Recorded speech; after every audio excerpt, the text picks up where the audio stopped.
यही है कि हम न केवल अपना मानसिक और शारीरिक विकास करें, लेकिन अपने मानवीय गुणों को भी और ज़्यादा आगे बढ़ाएं। तो मैं ज़्यादा समय नहीं लूँगी। हमारे आदरणीय कुलपति महोदय और जो हमारे समकुलपति और क्षेत्रीय विभाग के हमारे जो निदेशक हैं, वो लोग अपनी व्यवस्था की वजह से आज हमें नहीं ज्वाइन कर पाए हैं। शायद आखिर में वो लोग हमें ज्वाइन करेंगे, क्योंकि इस वक्त वहाँ पर कोई मीटिंग चल रही है। और बाकी जितने भी कलीग्स हमारे साथ जुड़े हुए हैं, विभिन्न क्षेत्रीय केंद्रों से क्षेत्रीय निदेशक हमारे साथ हैं, हमारे साथ मौजूद हैं हमारे रीजनल सेंटर के कोऑर्डिनेटर्स, स्टाफ मेंबर्स। आपका हार्दिक बहुत बहुत स्वागत है सर। पात्रा सर, आपने हमारे लिए समय निकाला और हमें पूरी उम्मीद है कि आज के आपके इस व्याख्यान से हम सब बहुत ही लाभान्वित होंगे। और इतनी सरलता से सर ने बिल्कुल हाँ कह दी। सर, आपके हम बहुत बहुत आभारी हैं और हमें पूरी उम्मीद है कि आपका जो इतना अनुभव है, इतना वास्ट जो एक्सपीरियंस है, उससे हम सब जरूर लाभान्वित होंगे सर। आपका बहुत बहुत स्वागत है, हृदय से आभार है सर। ज्यादा समय नहीं लेंगे। सबका स्वागत। So next, I would like to invite the chief guest and speaker of today's webinar, Dr. Sanjib Kumar Patra. Before I invite him for the lecture, I would like to inform that Dr. Patra is currently the Dean, School of Education, and also head of both Yoga and Education departments in Central University of Rajasthan. He has served as a faculty and associate dean in Division of Yoga and Life Sciences at S. Vyasa University, Bangalore also. He has supervised many PhD and MD scholars and master's degree students at S. Vyasa University and published more than 40 research papers in national and international journals. He has also authored 3 books in yoga and its scientific applications, and there is a long list to his achievements. So without reading the whole, I would now request you, sir, to kindly deliver the lecture. Sir, please. Thank you, ma'am. So I'd like to share my slides. Sure. Yes, sir.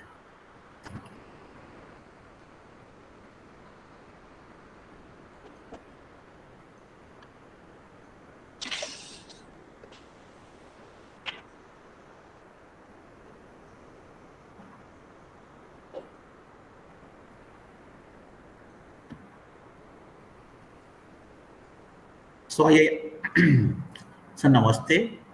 Namaste all the office bearer of Indira Gandhi National Open University and the Honorable Vice Chancellor and the Honorable Pro Chancellor and the other professors and the other office bearers of IGNOU. So my heartfelt thanks to all of you for extending this invitation to deliver a talk on yoga and immunity. Yoga and immunity is one of my favorite subjects because after the pandemic, this COVID was like a fear for every one of us. COVID was like a fear. And this fear, and we have written a couple of articles on COVID. We have written a couple of articles on COVID and how this fear impacted our health. How this COVID impacted our health, and this was well accepted worldwide. And our publication also had got a lot of citations. So I would like to share my idea and my experiences with all of you regarding this impact of yoga in immunity.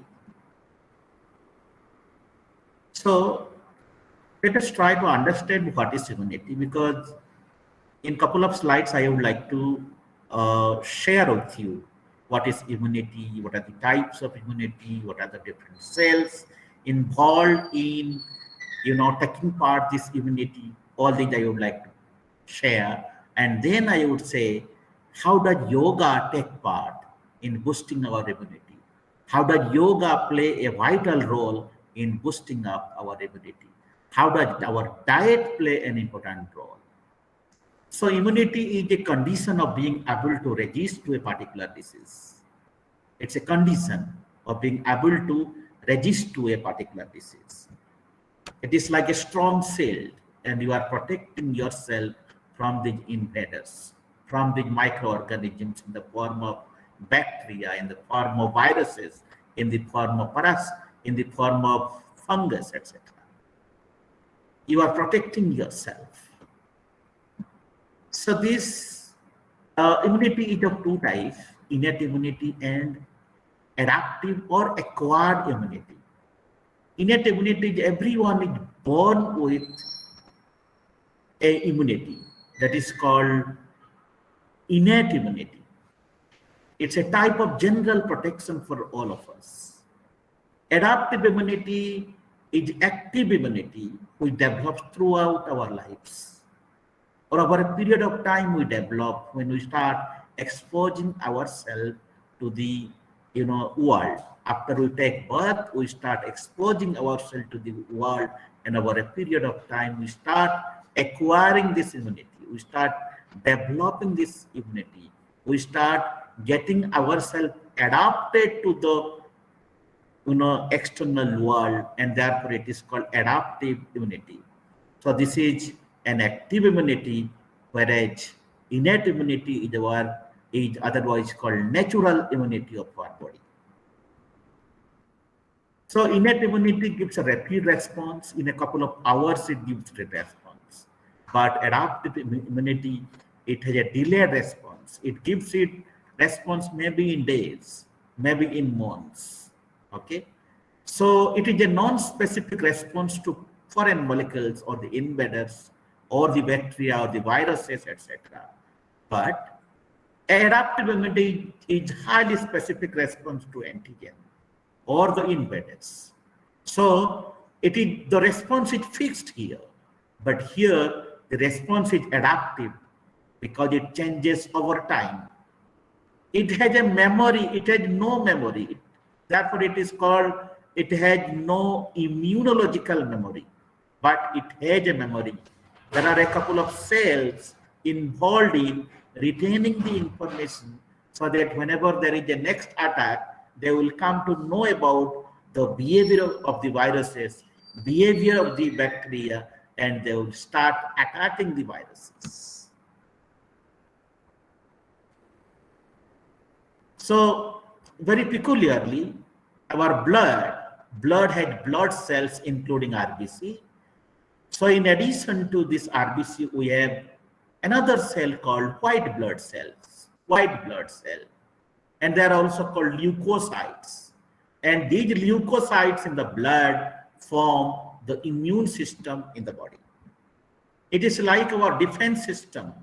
So defense system includes the army, defense system includes the navy, and defense system includes the air force. So everything put together called the defense system in our body, put together called defense system in our nation. Am I clear? So in our body, we have the WBC, and in the WBC, we have the variety of regiments, like,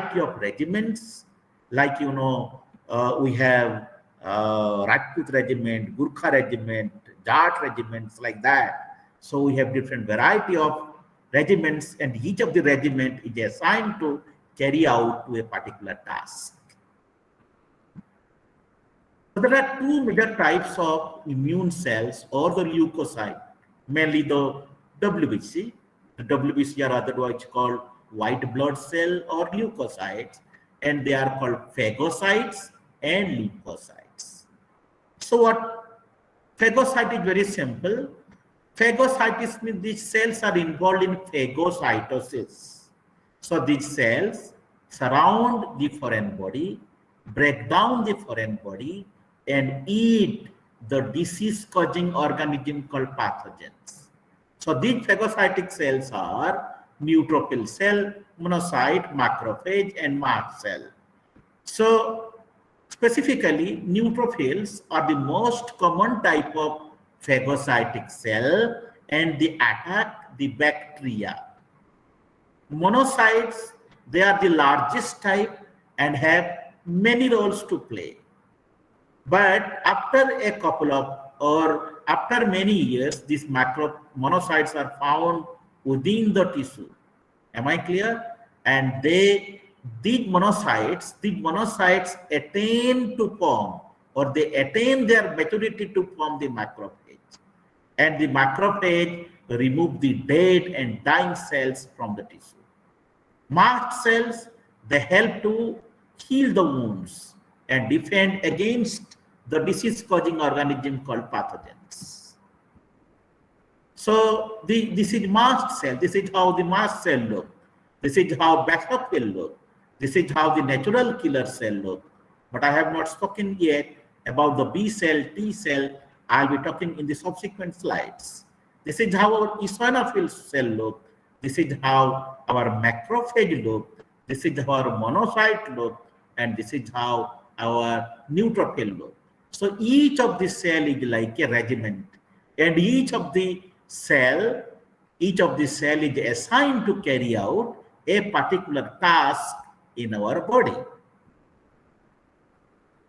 So I already said immune cells are of two types, phagocytic cell and the lymphocytes. We have already spoken about the phagocytic cell, and the next variety of immune cell is called lymphocytes. Lymphocytes help the body to remember the previous invaders, previous foreign body, recognize them, and if they come back to attack again. So this is of two types, B lymphocytes and T lymphocytes. B lymphocyte produce the antibody and they help to alert the T lymphocytes. T lymphocyte, they destroy the compromised cell, infected cell in the body, and they help to alert the other WBC or other leukocytes. So B cell says B for bone marrow, T for thymus gland. So as the name suggests, B cells are trained in bone marrow, T cells are trained in thymus gland. In other words, B cell attain their maturity within the bone marrow and T cell attain their maturity within the thymus gland. So these cells say, I attack the invaders outside the cell. T cell say, I attack the infected cells. So this is the difference. B cell attack the invaders or the foreign body outside the cell, and the T cell attack the infected cells. So now there is a cell called stem cell within the bone marrow, and this cell gives rise to two types of cell. One is called lymphoid progenitor cell and the other one is myeloid progenitor cell. Lymphoid progenitor cell further gives rise to T cell, and this T cell gives rise to, the T lymphocyte. Similarly, this cell gives rise to B progenitor cell and gives rise to B cells. Similarly, myeloid progenitor cell gives rise to all varieties of phagocytic cell like mast cell, neutrophil cell, eosinophil cell, basophil cell, monocyte, macrophage. Also, there is another cell that traps the movement of the antigens or the foreign body within our physical body called dendritic cell. So all these are the cell produced by a single cell within our bone marrow called hematopoietic or hemopoietic stem cell. So this gives rise to some progenitor cell, and each of the progenitor cell is responsible for producing the different variety of the immune cells. So now very clearly, T lymphocyte is of four types. One is called helper T cell. It helps the B cell, helps the T cell, okay, for further killing, for further destruction. Regulator T cell, it regulates. Suppressor T cell, it suppresses the activity of the viruses and the bacteria, mainly the viruses. Cytotoxic T cell, it is also called killer cell. It kills the infected cells. Helper T cell is otherwise called CD4 cell.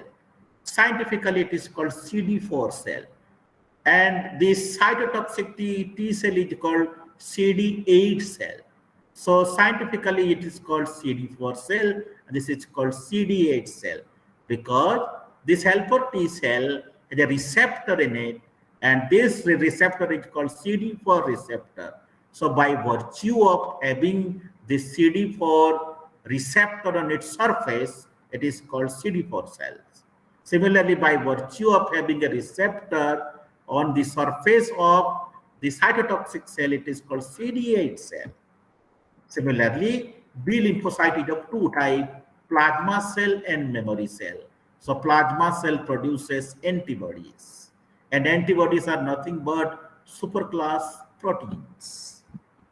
So we have varieties of antibodies within our body, like called immunoglobulin gamma, immunoglobulin mu, immunoglobulin alpha, immunoglobulin delta, immunoglobulin epsilon. Immunoglobulin gamma, this is highest in opsonization and neutralization of the bacteria. That the protein called opsonin, and this opsonin mainly targets the bacteria for phagocytosis, for further breaking down of the bacteria. Similarly, IgM, it produces the first antigen upon the antigen invasion, and it increases transiently. Similarly, IgA, immunoglobulin alpha, it is exposed to, it is expressed in mucosal tissue, and it forms the dimers after the secretion. It is expressed in the mucosal tissue. In the nose, we have the mucosa. In the food pipe, we have the mucosa. So this gets expressed. For example, if any microorganism comes in contact to our nose, if any microorganism comes to contact to our GI tract or food pipe, so they get expressed, they get activated. IgD, the function remains unknown, and IgE, it is involved in allergic reaction. Allergic reaction. Some of you may say, I am very allergic to egg, I am allergic to bajra, or I am allergic to bengan. Got it? So this allergic reaction is reflected in our body, or allergic reaction is experienced or seen in our body because of this antibody called IgE. So now, so our T cells and B cells, they are involved in different immunological reactions, and these immunological reactions are called, immunity. T cells are involved in a reaction called cell-mediated immunity, and the B cell are involved in an immunity called humoral immunity. We'll try to understand what is cell-mediated immunity. So when any cell gets infected, what happens? These helper T cells get activated. So it activates the memory T cells, and this memory cell will get proliferated, it divides. Similarly, it also activates our killer cell or cytotoxic cell, and eventually this cytotoxic cell or killer T cell will make the cell dead. Got it? So that there is no further infection here. This immunity is called cell-mediated immunity. This is also called cell-mediated immune response. And this process is accomplished by the T lymphocytes. So there is another response called humoral immunity. Humoral immunity, again, the helper T cell also play a very important role. They get activated, and once they get activated, they in turn activate the B cell. and the B cell starts getting proliferated, and then this B cell, when they start getting proliferated, these cells, some of these cells are called memory cell, and some of these cells are called plasma cell, and plasma cell further produce the antibodies. As I told, antibodies are the superclass proteins. So now we'll see a glimpse about the required immune function. There are a couple of immune functions within the body, but just I want to share with you regarding a couple of immune functions. One of the functions is called opsonization. Another function is called autoimmunity. We need to know about it. Other one is complementary protein, molecular mimicry, herd immunity, and then eventually we will know how does our immune system protect our body. So opsonization, here a protein is involved for phagocytosis of the bacteria. The bacteria is targeted by macrophage, or it is targeted by the macrophage. So a protein activates this macrophage so that this macrophage will target this bacteria for its destruction, and this phenomena is called opsonization. And I will tell you, this opsonization, many research suggests that the opsonization, this opsonin protein can be activated by doing pranayama practices. Pranayama practices, in other words, the manipulated breathing techniques or the voluntarily regulated breathing technique help an individual to produce more opsonin, and this opsonin can activate the macrophage to target the bacteria, Okay. Second is autoimmunity. Doctor does not know why the autoimmunity, what is the reason behind autoimmunity. Autoimmunity is like two lions from the same community fight among each other. Or it's like a Indian army dressing up himself like a Pakistani and appear before the Indian army. What will happen? The Indian army will be shot dead. Why it happens? So the background is, when the ability of the body fails to tolerate the lymphocytes. We have many lymphocytes in the body. Our bone marrow produces numerous number of the lymphocytes, and some of them become T lymphocytes, like killer cells. Some of them become memory cells, some of them become regulator cells, some of them become memory cell. But many other cells, they do not attain their maturity. They are found freely in the random condition. They are found freely, okay?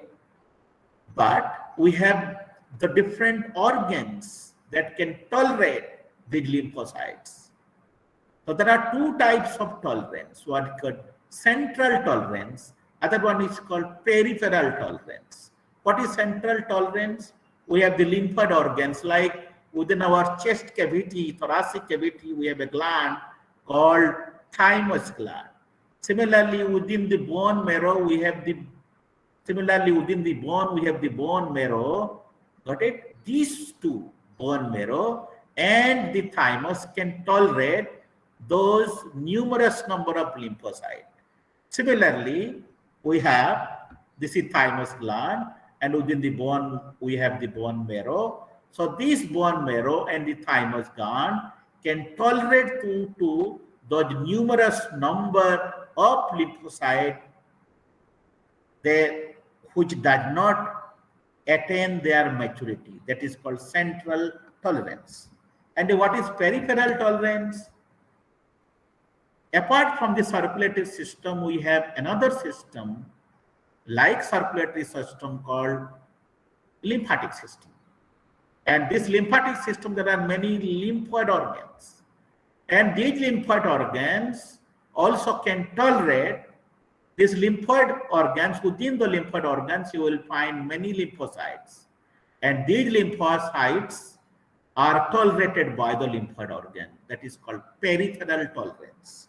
So when both the central and the peripheral tolerance fail, lead to a condition called autoimmune diseases. Like, for example, rheumatoid arthritis is autoimmune disease. Multiple sclerosis is autoimmune disease. So here, our lymphocytes, they start fighting against the, within the bone we have, a fluid called synovial fluid, and they eat away the synovial fluid. Similarly, here, there is a insulation around the nerve fiber. So this insulation around the nerve fibers are eaten away by the, the immune cells or the lymphocyte. Similarly, there is another disease called systemic lupus erythematosus, in which there will be some red patches on your cheek, on your forehead, etc. Similarly, there is a disease called myocarditis, skin rashes, impaired vision, pulmonary fibrosis, many variety of joint pain, bronchitis. Similarly, psoriasis, colitis, pancreatitis, many varieties of autoimmune diseases are there. It's like our own body cells, kill our own cell, and that is called autoimmune disease. In our medical science, we do not have any disease. The doctor treats you with steroid, and steroid is a immune suppressant. It suppresses the activity of those numerous number of immune cells, along with the naturally evolved the T cells and B cells. This is another phenomena. May I intervene, sir? If we can focus more on the yoga part, because most of the time this terminology, the audience may not be familiar with all this, and how we can boost our immunity through yoga, sir. I have 2-3 slides. After that, two slides I'll go to. Sure. Okay. Yeah. So there is another thing called complementary proteins. So these complementary proteins grill the cell membrane of the microorganism. When they grill it, what will happen? There will be excess inflow of the water into the microorganism. So what will happen? Osmosis fails. When the osmosis fails, the microorganism swells out. When the organism swells out, it bursts out and dies. There is another thing called molecular mimicry. We have many antigens in our body, and for every antigen there is a corresponding antibody. Okay, and for example, antigen on the surface of our RBC or red blood corpuscle, and many viral protein mimic the host protein. So instead of targeting the viral protein, our immune system targets our bodily proteins. This is called molecular mimicry. So it is like this is our host protein, and these are the invaders. So what they do, they mimic our host protein. So our immune cell will not recognize. So instead of targeting these invaders, so it will start targeting the host proteins. Next is herd immunity. What is herd immunity? It is the resistance to spread of a contagious disease within the body. Okay, the resistance that you develop to spread a contagious disease within the body, like for example, the COVID-19. Okay, so how do you protect your body? God is so great. God had designed the body so nicely. You protect your body by producing saliva in the mouth. Similarly, you protect your body by producing tears in your eye. You protect your body by producing mucosa in your nose, mucus in your nose. You protect your body by producing sebum in your skin. Similarly, you protect your body by producing seminal fluid, practices. You require a good diet. Do not eat your diet or do not live to eat. Rather, eat to live. Do not eat your food considering your food, or in other words, consider food as your medicine. Consider food as your medicine and eat the food which is conducive to your body, and later definitely the lifestyle. What way the yoga practices help us? Yoga practices help us for better action of the lymphoid organs, because you need the tolerance of your body, because we have many lymphoid organs, the primary lymphoid organ and we have the secondary lymphoid organ. They should be in a position to tolerate the lymphocytes which are getting circulated throughout your body. They need to tolerate. We do not want them to fail this tolerance. Only yoga practices and better diet can help them to keep their tolerance intact. So how to do it? So every day we expect you to do at least a kriya practices, at least the neti or kapalbhati. Kapalbhati is a practice that helps you to keep your immune system intact. Many breathing practices that keeps a immune process intact called opsonization. Similarly, many cardiorespiratory practices will help you to boost up your immune system. But we cannot directly switch over to cardiorespiratory practices. Therefore, initially we do very simple practices, and then once we get acquainted with those simple practices, we can definitely switch over to cardiorespiratory practices, and that helps us to keep our body fit, that helps us to boost our immune system so that we will remain healthy throughout our whole life. And definitely a general tonic which is always recommended in yoga called Surya Namaskar. Surya Namaskar is for a better circulation. Surya Namaskar is for a better cardiorespiratory health. Surya Namaskar is for a better immune system. Surya Namaskar is for a better respiratory system. And Surya Namaskar is to have a better activity in the spinal cord and the brain. So always we say Surya Namaskar is a general tonic that keeps our body healthy every time and all the time. Now we'll talk about the diet. For a healthy immune system, your body needs good and regular nourishment.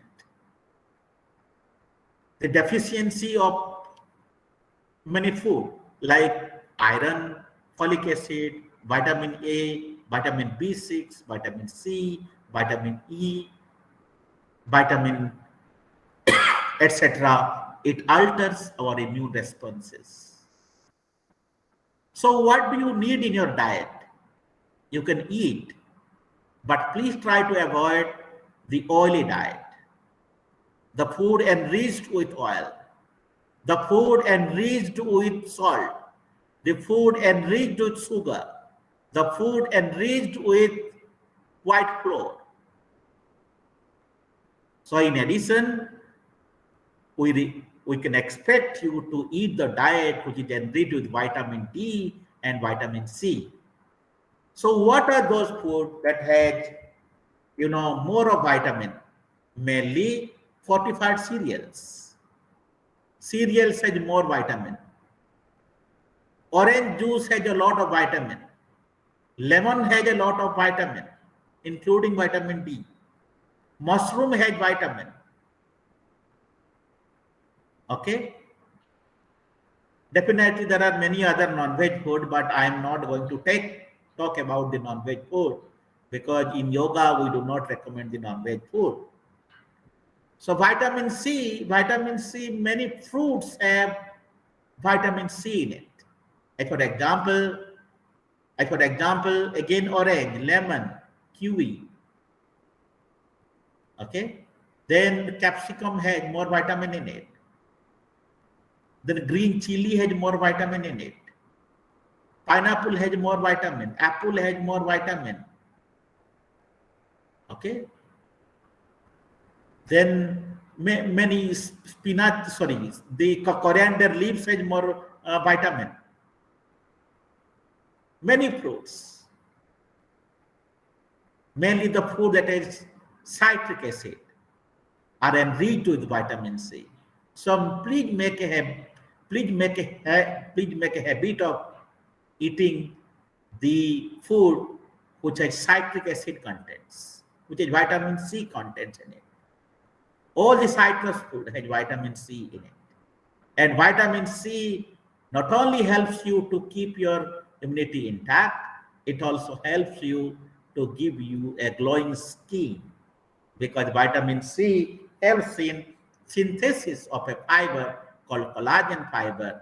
If the collagen fiber synthesis remains intact, your skin will start glowing. Lifestyle, go to bed early.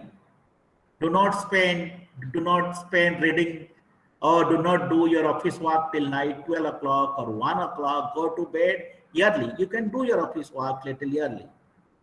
So go to bed early and get up early.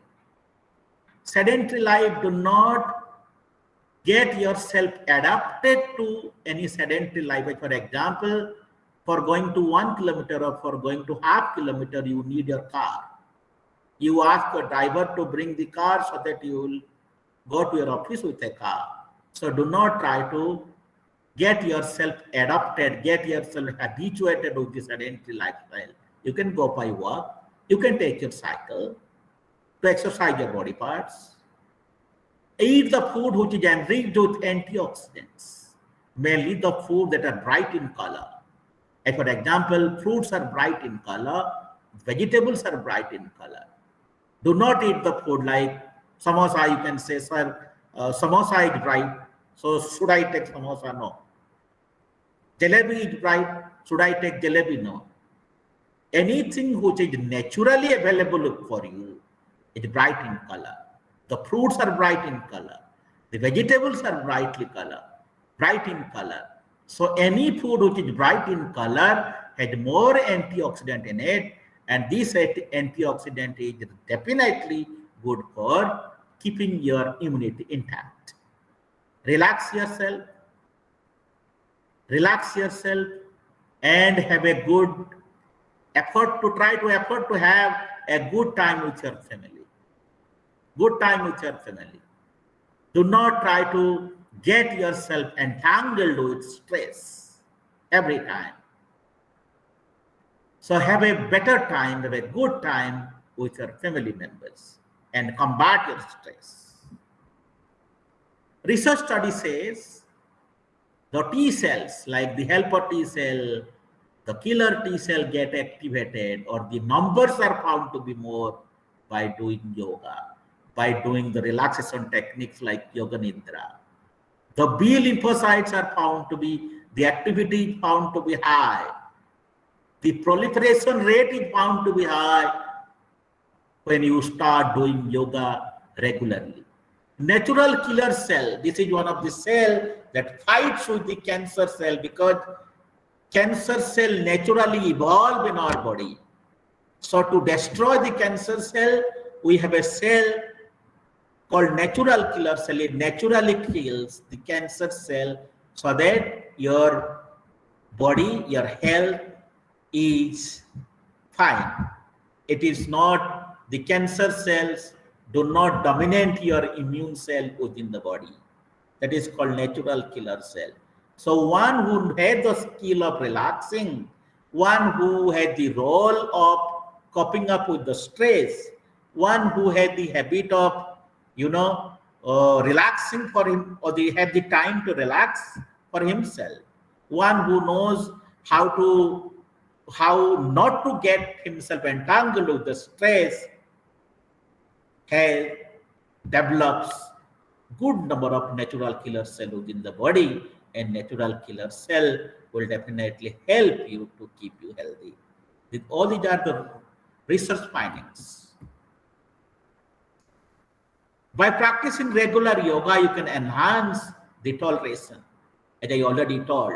Central toleration, peripheral toleration is possible by doing yoga practices. Yoga can clear out the antigen-antibody complexes from the body. Yoga can keep your thymus gland intact. It is always said that the thymus gland starts getting degenerated after the age 14. The physiology book says. But some of these scientific studies have revealed that if you do yoga every day and if you meditate every day, that will help you in keeping this gland intact, so that the gland will not degenerate, because this gland has a big role to play to boost our immunity. Got it? And yoga can increase the secretion of a hormone called DHEA, mainly the meditation practices. The meditation, one who has the skill of sitting in the meditative posture for 10 minutes, one who has a habit of watching his thoughts with closed eyes for 10 minutes, will be able to produce a hormone called DHEA, dehydroepialdosteroid. And this hormone not only boosts your immunity, this hormone will also have an anti-aging property. You would not look old at the age of 50 or 60. Got it? You would not look old at the age of 50 or 60 also. Therefore, yogis always look young. Yogis always look young, because the secretion of the DHEA hormone remains intact within the body. Yoga can reduce a hormone, a stress hormone called cortisol. Got it? Once you get yourself entangled with this stress, the body keeps producing a stress hormone called cortisol, and this cortisol not only found in the blood in more quantity, it is also found more and more in the saliva too. Got it? Yoga practices, including meditation and pranayama, will help you to reduce the cortisol level, and cortisol is found to be one of the stress hormones. Got it? And last but not least, there are some suggestions for you. Your first line of defense is to choose a healthy lifestyle. Do not stop, do not smoke. Eat a diet high in fruits and vegetables. Exercise regularly. If you do not have time for yoga, you can go for walk, you can go for free hand exercises, maintain a healthy weight, do not drink alcohol, get adequate amount of sleep, never get deprived of sleep, please. Never get deprived of sleep, because sleep is a phenomenon in which you recharge your body. The way you keep your battery, rechargeable battery, for recharging, the same way the sleep will help you to rejuvenate, revitalize the organ, and it is like your body is like a rechargeable battery. And sleep is a phenomenon in which you can recharge your body and get yourself ready for work next day. You never feel fresh if you do not had good amount of sleep last night. Today you will never feel fresh. So take steps to avoid infection, such as washing your hands frequently. Okay, cooking the food. Many people they cook meat. They they do not thoroughly wash the non-veg food. They start cooking. So, and try to minimize your stress. So these are a couple of points for you to remember, so that you can definitely boost your immunity. So now it's a time for you to practice. We have about half an hour time for you, and we have Megha, our PhD scholar, ready with us, and we have Niru Tripathi. So Neeraj Tripathi will demonstrate, Megha will give the instruction, and will make you practice a couple of practices which will definitely help you to boost your immunity. But the thing is that we do not have so much of time. We do not have so much of time to, instruct you. So please get yourself aligned with the video. Okay, synchronize yourself with the video. This video will go on. Their instruction will go on, and try to record this video so that in the future it will help you to do the practice every day morning. Yeah.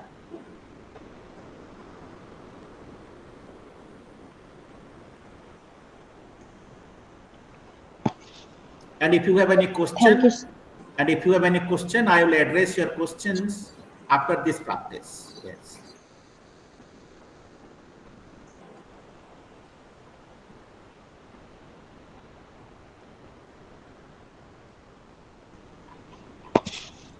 Thank you so much.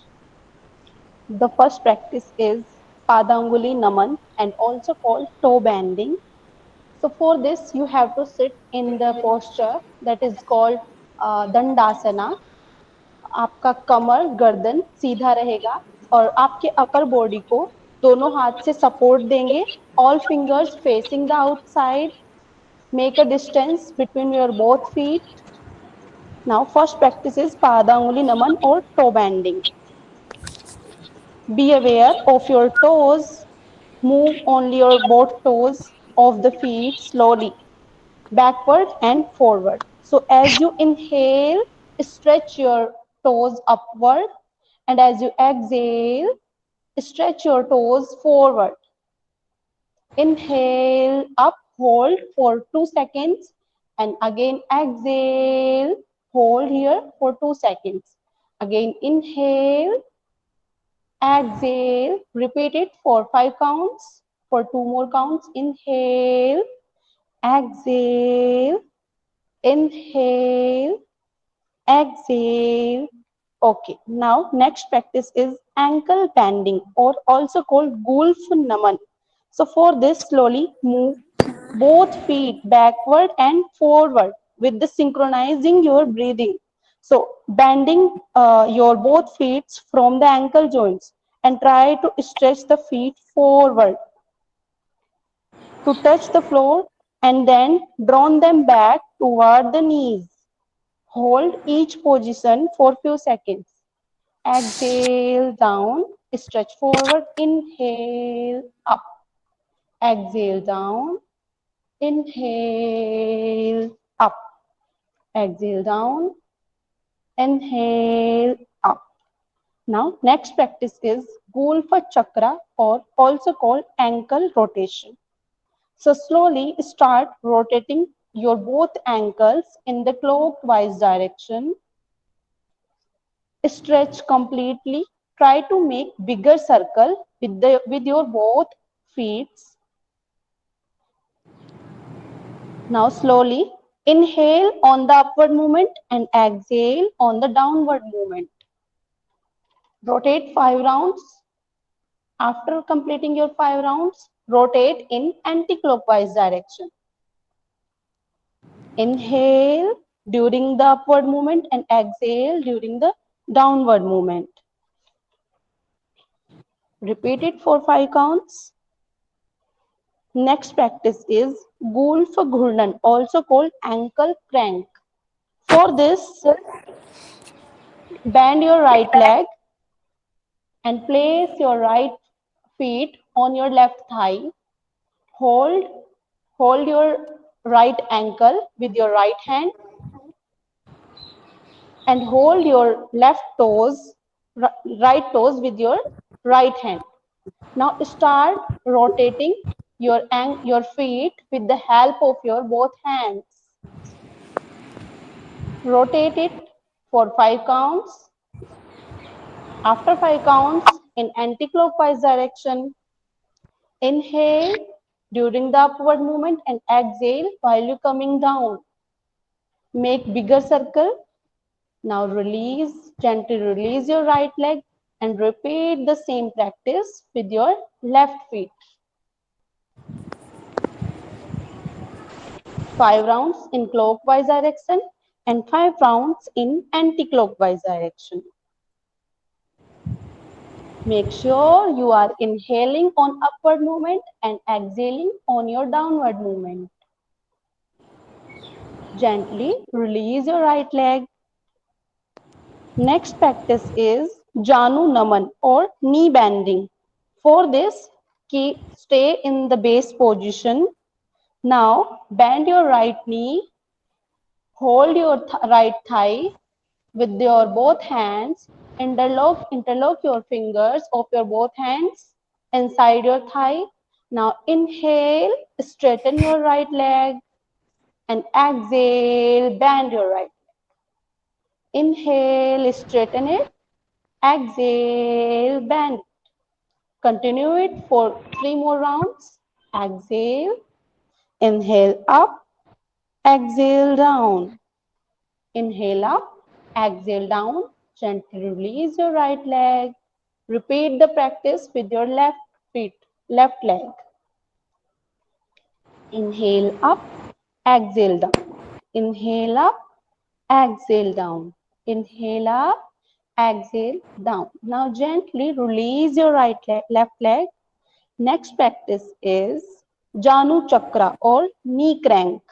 For this, again, bend your right leg, hold your right thigh, raise your right feet up and start rotating your lower leg. Rotate it completely and make bigger circle in clockwise direction. Inhale while you straightening your leg up and exhale while you coming down. Rotate for 5 counts. After 5 counts, rotate it in anti-clockwise direction. Inhale up and exhale while you're coming down. Gently release your right leg and do with left leg. Repeat the practice with left leg. 5 counts in clockwise direction and 5 counts in anti-clockwise direction.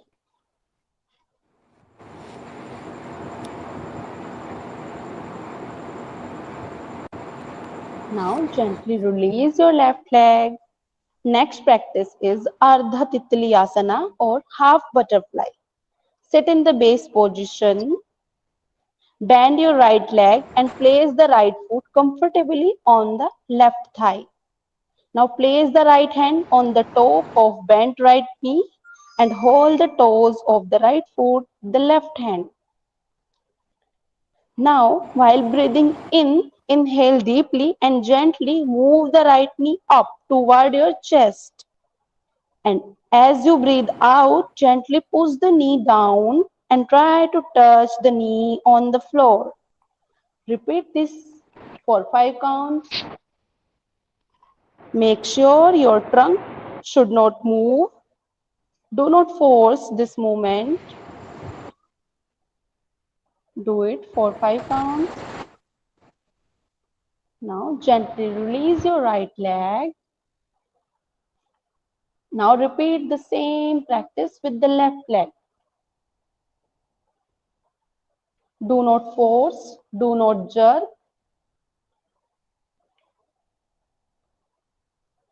Your trunk should not move.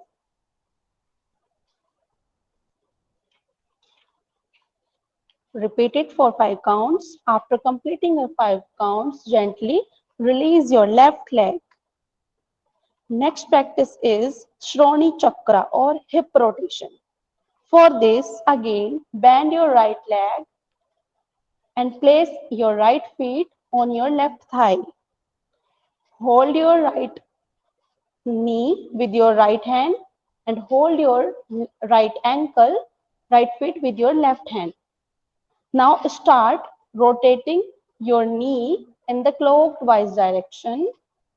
Make bigger circle. As you make upward movement, inhale, and with exhalation, make downward movements. Rotate it 5 times. After completing your 5 rounds, rotate in anti-clockwise direction.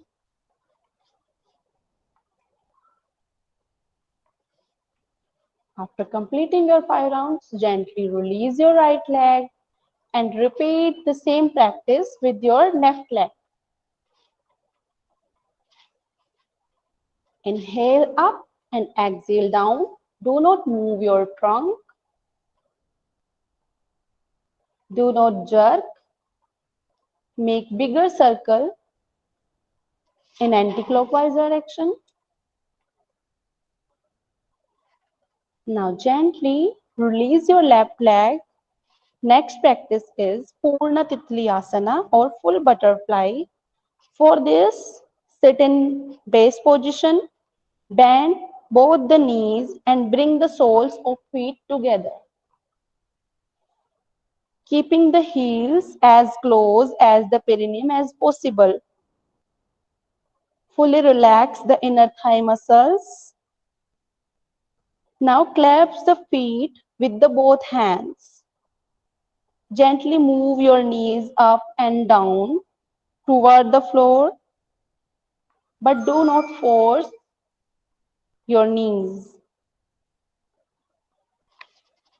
Keep on doing this practice for 20 counts. As you raise your knees up, inhale, and with exhalation, push your knees down. This is full butterfly.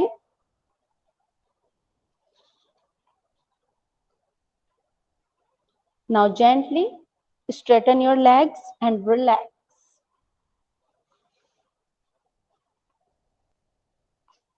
Next practice is Mustika Bandhana, or also called hand cleansing.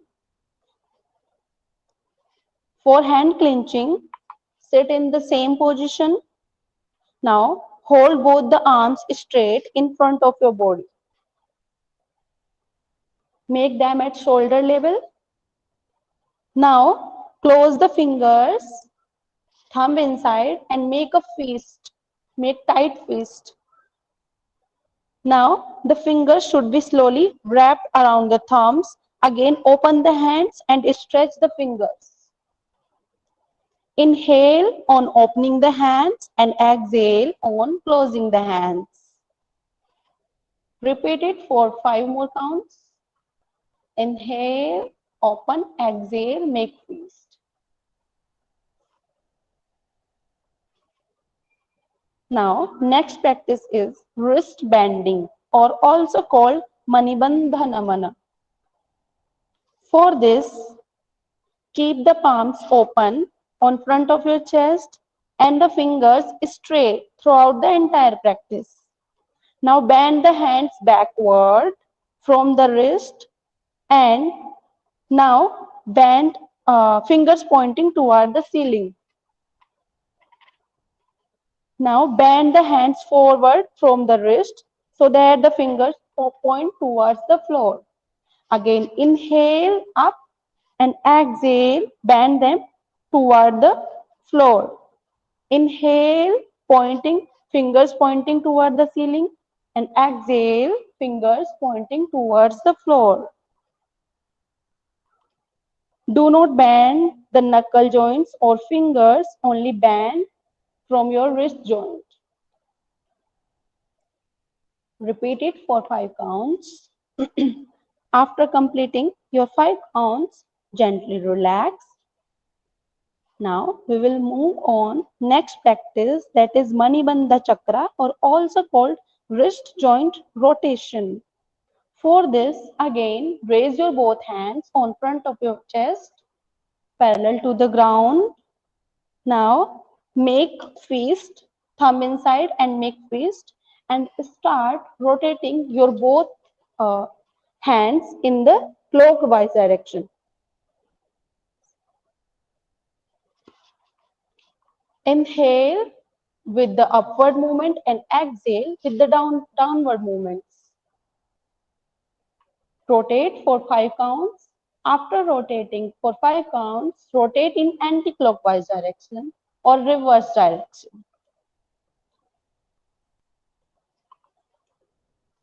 Gently relax your both hands. Now we will move on our next practice, that is Kehuni Naman or elbow bending. So for this, stretch your arms in front of the body at the shoulder level. The hands should be open with the palm facing up. Now bend the arms at the elbow and touch your fingers on your shoulders. Now exhale again, straighten your hands with palms facing the floor. Inhale while straightening the arms and exhale while bending the arms. Repeat this practice for 5 rounds. During the practice, your head, your neck and your spine should be in a straight line. Do not move other parts of the body. Gently relax and release your hands. Next practice is Kehuni Chakra or elbow rotation. Raise your right hand with palm facing the roof. Now gently bend it and place your fingers on your shoulders. Now support your right elbow with your left hand and start rotating your elbow with the support of your left hand in clockwise direction for 5 rounds.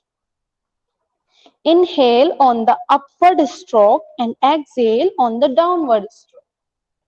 Now repeat the same practice in anti-clockwise direction. Inhale on the upward stroke and exhale on the downward stroke. Gently release the practice and repeat the same practice with the left hand.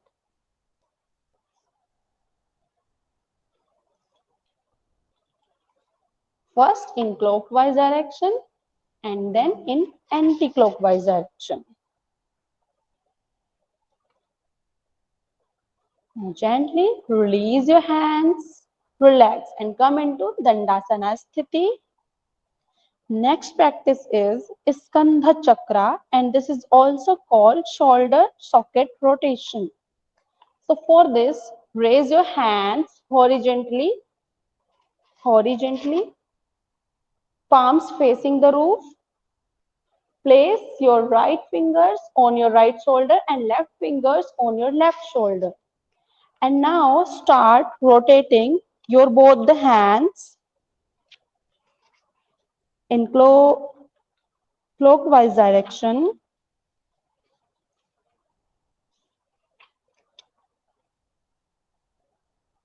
Try to touch the elbows in the front of the chest on the forward movement. Inhale on the upward stroke and exhale on the downward stroke. After completing your 5 rounds, do it in reverse direction for 5 counts. Inhale while you're going up and exhale with the downward movements. Synchronize your movements with your breathing. Now gently release your hands and come into Dandasana Sthiti. Now next practice is Griva Sanchalana or neck movements. So for this, sit into crossed leg position with the resting your both hands on your thighs or on your knees. First practice neck movements is up and down movements of your neck. So for this, move the head as far back as it's comfortable. Do not strain. Feel the stretch of the muscles in the front and the back of the neck. Slowly move the head forward and try to touch the chin on the chest. Again, inhale, raise your head back as it's comfortable.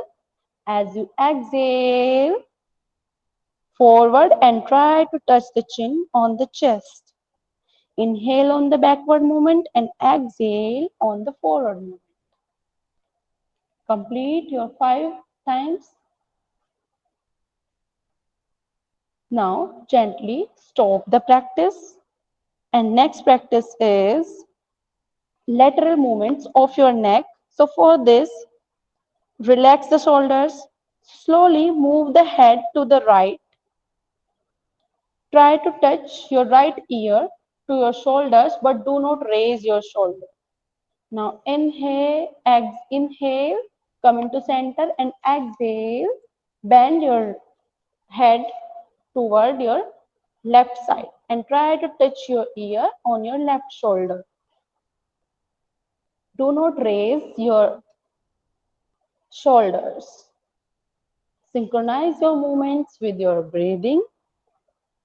Now gently stop the practice. Now we will move on left and right movements of your neck. So for this, gently turn your head to the right so that chin is in line with the right shoulder.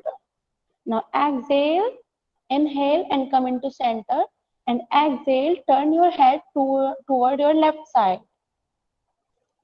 Inhale, come into center. Again, exhale, right side. Do not jerk. Exhale, center. Inhale, center and exhale toward your left. Inhale, center. Gently stop the practice. Now we will move on our next practice, that is neck rotation. So for this, first touch your chin on your chest. Now with inhalation, turn your neck to your right side, then back, move it very slowly, back, then left side, then again forward, inhale right, then back, with exhalation left and down. Move for 3 rounds.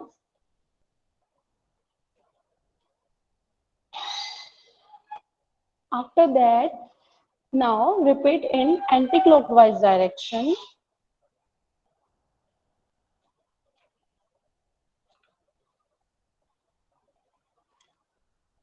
Inhale while you're coming back, exhale while you're coming forward. Now gently relax the practice and go into Shavasana. Lay down with your back, legs apart, hands by the side of your body, palms facing the roof.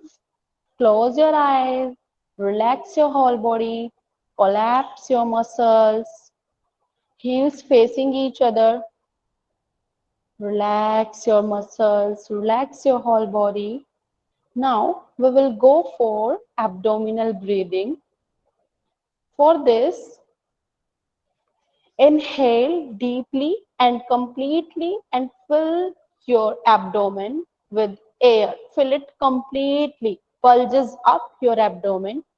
Now exhale, empty your abdomen, exhale completely, exhale completely. Now again, inhale, fill up your abdomen with the air, hold it for 5 seconds. Hold 1, 2, 3, 4, 5. Exhale. Exhale completely. Repeat the same practice for 5 counts. Again, inhale, bulges up your abdomen. Exhale, sinking it down. Again, inhale, bulges up your abdomen. Hold it. Holding the breathing is called Kumbhaka. Hold it. Now exhale, sink your abdomen in. One more round. Inhale, bulges up your abdomen. Fill it completely with the air. Exhale down. Now second practice is thoracic breathing. So for this, inhale and fill the air in your chest. Expand your chest completely. Hold the air here for 5 seconds. 1, 2, 3, 4, 5. Exhale. Empty your chest. Exhale completely. Again, inhale. Expand your chest completely. Fill it with the air. Hold it for 5 seconds. Hold. Now exhale completely. Again, inhale, fill up your chest. Hold. Do Kumbhaka for 5 seconds. Now exhale, empty your chest, exhale completely. One more round. Inhale. Hold. 1, 2, 3, 4, 5. Exhale. Relax. 3 times normal breathing here. Now, next practice is clavicular breathing. For this, inhale deeply and completely and fill the air in the upper part of your lungs and simultaneously raise your shoulders up and fill the air in the upper parts of your lung. Hold the air here for 5 counts, for 5 seconds, and exhale. Release the air, release your shoulders in the initial position. Again, inhale, fill the air in your clavicle region, raise your shoulders up. Hold the air here for 5 seconds. Do Kumbhaka. Now exhale completely. Release the air. Release your shoulders. One more round. Inhale. Retain the air in the upper parts of your lungs. Raise your shoulders. Hold the air. Do Kumbhaka. Exhale, relax your shoulders, exhale completely. Now relax for a few seconds. Relax your body completely. These practices tone up your lymphatic channels, boost your immunity. Now gently, with the support of your both hands, turn your body toward the right side and come into sitting posture. Sit into any comfortable meditative posture. Next practice is Anuloma Viloma Pranayama. For this practice, make a Nashika Mudra. For this mudra, bend your index and your middle finger and place your both the fingers on your palm and close your right nostril with your thumb. Inhale from your left. Now close your left nostril with the help of your middle finger, a ring finger. Now gently exhale from your right nostril. Again, inhale from your right nostril and close your right nostril with the help of your thumb. Now exhale from your left nostril.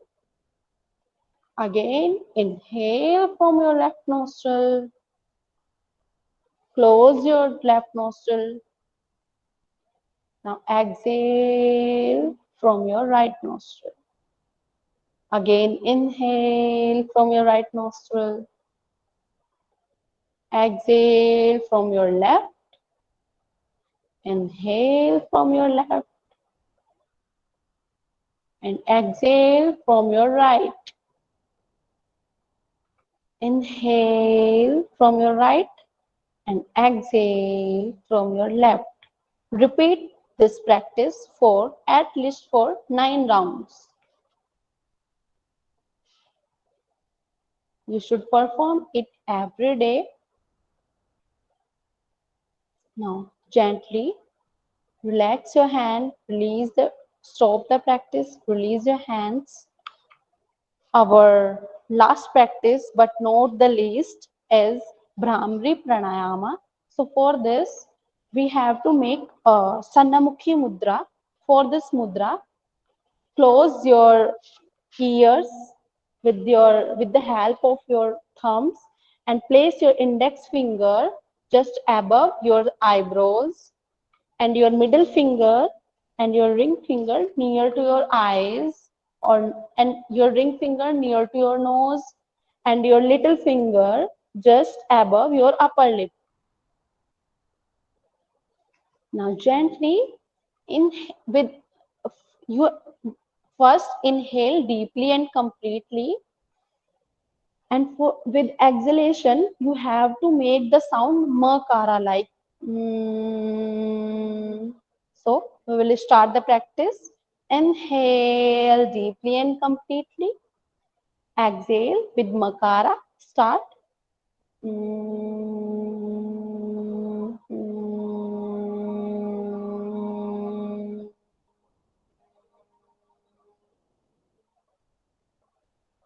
Okay. Inhale.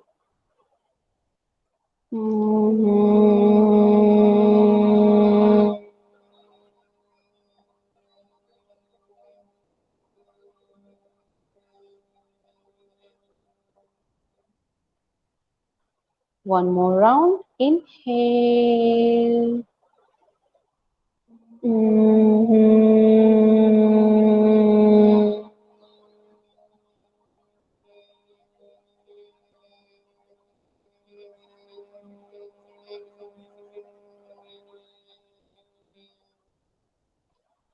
Now gently release your hands.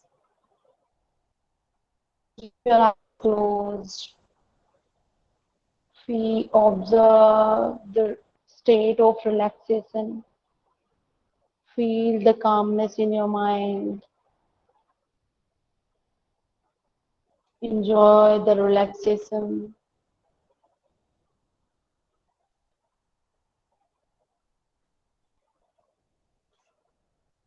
Now get comfortable with your environment. Gently, with few blinks, you can open your eyes.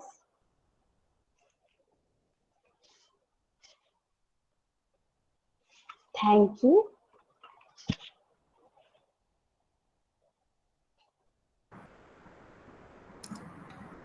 Okay, so this ends the theory and the practical session.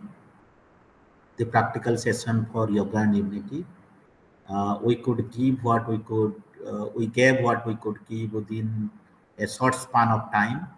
But I am 100% sure if you do this practice every day and follow a conducive diet, that will help you definitely to boost up your immunity.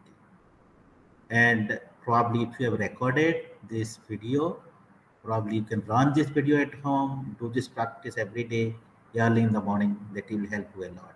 Thank you. Thank you very much, sir. It was a beautiful video, very well presented by your students, Megha Pundir and her mates. And I think we will all remember all these asanas which have been taught to us today and bring them into our daily practice so that we are able to gain from what we have learned today. Any questions? Anybody has any questions? The floor is open for all. Madam, this was a live session. This was a live session. Acha, this was a live session. Yeah, she Yes. presented it very well. Yeah. Thanks to her. And uh, so, how far is breathing important? These breathing asanas, pranayams, how they help us? Breathing, breathing is important because synthesis of a couple of proteins in our body helps when you do proper breathing. Breathing doesn't mean that inhaling, inhaling and exhaling will not solve the purpose. When we retain the breath for a couple of seconds, which is called kumbhaka, that will help you for the formation or for the synthesis of couple of protein, and this formation of the couple of protein will help us to boost our immune system. Scientifically, it has been proved. Thank you, sir. Therefore, pranayama has three components. One is inhalation called purak, exhalation called rechak, and retention of the breath called kumbha. So we need to do all these three components. Yes. Thank you.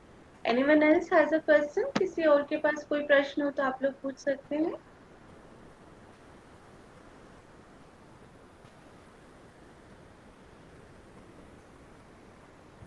In case there are no questions, then I would like to invite our Assistant Regional Director, Shesh Singh Ji, for giving a formal vote of thanks. Yes, ma'am. Thank you very much, ma'am. माननीय कुलपति महोदय professor Nageshwar Rao ji, आदरणीय मुख्य वक्ता doctor Sanjeev Patra जी, विभागाध्यक्ष योग विभाग राजस्थान केंद्रीय विश्वविद्यालय किशनगढ़ अजमेर, आदरणीय प्रो वाइस चांसलर महोदय प्रोफेसर सत्यकाम जी, डॉक्टर श्रीकांत महापात्रा जी, आदरणीय निदेशक डॉक्टर उमेश चंद पांडे जी, क्षेत्रीय सेवा प्रभाग इग्नू नई दिल्ली, क्षेत्रीय निदेशक इग्नू क्षेत्रीय केंद्र लखनऊ डॉक्टर मनोरमा सिंह मैम, क्षेत्रीय निदेशक इग्नू क्षेत्रीय केंद्र राजकोट, क्षेत्रीय निदेशक इग्नू क्षेत्रीय केंद्र जयपुर, समन्वयक अकादमिक परामर्शदाता मेरे सहयोगी और प्रतिभागी गण, इग्नू क्षेत्रीय केंद्र जयपुर की ओर से 8वां अंतर्राष्ट्रीय योग दिवस के उपलक्ष्य में आयोजित वेबिनार में आप सभी गणमान्य व्यक्तियों को धन्यवाद देने का अवसर प्राप्त करना मेरे लिए बहुत सम्मान की बात है। इग्नू क्षेत्रीय केंद्र जयपुर की ओर से आयोजित इस वेबिनार में आप सभी लोगों का हार्दिक अभिनंदन करता हूं। कार्यक्रम के सभी सम्मानित गणमान्य व्यक्तियों को योग और प्रतिरोधक क्षमता पर कार्यक्रम को सफल बनाने के लिए आपकी उपस्थिति और योगदान के लिए आपका हृदय से आभार व्यक्त करता हूं। योग और प्रतिरोधक क्षमता पर बहुमूल्य जानकारी प्रदान करने के लिए राजस्थान केंद्रीय विश्वविद्यालय के योग विभाग के अध्यक्ष डॉक्टर संजीव पात्रा जी का विशेष धन्यवाद, आभार, और उनके विद्यार्थी के लिए भी आभार। हम जानते हैं कि योग हमारी बहुत से तरीकों से जीवन को स्वस्थ और सुखी बनाने में मदद करता है। ये हमारे तनाव को कम करता है, क्योंकि तनाव बीमारी के प्रमुख कारणों में से एक है। ये हमारे शरीर को मजबूत करता है। योग के श्वास अभ्यास से हमारे श्वसन तंत्र के स्वास्थ्य को बनाए रखने में मदद मिलती है। ये सभी अंगों के इष्टतम कामकाज को सुनिश्चित करता है। निश्चय ही ये स्वस्थ जीवन जीने के लिए हम सभी के लिए अत्यधिक उपयोगी होगा, ऐसा मेरा मानना है। या ये भी कह सकते हैं कि योग युक्ति से रोग मुक्ति। इस वेबिनार को सफल बनाने के लिए आप सभी गणमान्यों का धन्यवाद। मैं सभी प्रतिभागियों को उनकी सक्रिय भागीदारी के लिए बधाई देता हूं। पुनः इस आयोजन को सफल बनाने के लिए सभी का आभार, धन्यवाद। नेशनल एंथम के लिए मैं श्री गिरधारी जी जो हमारे ऑफिस में हैं, उनको मैं इनवाइट करता हूं। श्री गिरधारी जी। जनगण मन अधिनायक जय हे भारत भाग्य विधाता, पंजाब सिंध गुजरात मराठा द्राविड़ उत्कल बंग, विंध्य हिमाचल यमुना गंगा उज्ज्वल जलधि तरंग, तव शुभ नामे जागे तव शुभ आशीष मांगे, गाहे तव जय गाथा। जनगण मंगल दायक जय हे भारत भाग्य विधाता, जय हे जय हे जय हे जय जय जय जय हे जनगण।